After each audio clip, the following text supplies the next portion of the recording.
October 7, 2023 గాజాలోని Hamas Israel పైన జరిపిన దుర్మార్గపు దాడుల్లో 1200 మంది ఇజ్రాయిలీ పౌరులు చనిపోయారు.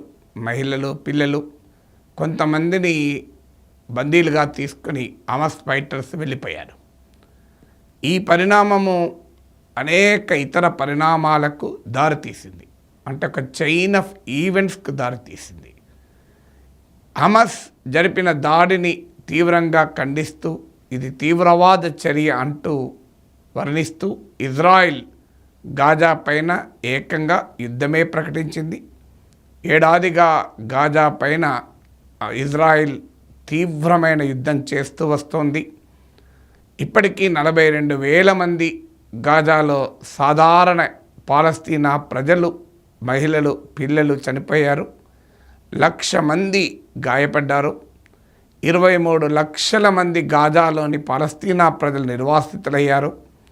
గాజా ఒక మధ్యధరా సముద్రం, మెడిటరేనియన్ సీకి ఇజ్రాయిల్కు మధ్య శాండ్విచ్ అయిన, అంటే మధ్యలో ఉన్న ఒక 365 స్క్వేర్ కిలోమీటర్ భూభాగం, 365 చదరపు కిలోమీటర్ల విస్తీర్ణంలో ఉన్న భూభాగంలో ఇన్ఫ్రాస్ట్రక్చర్, హాస్పిటల్ నుంచి మొదలుకొని బిల్డింగులు శిథిలాలుగా మారిపోయాయి.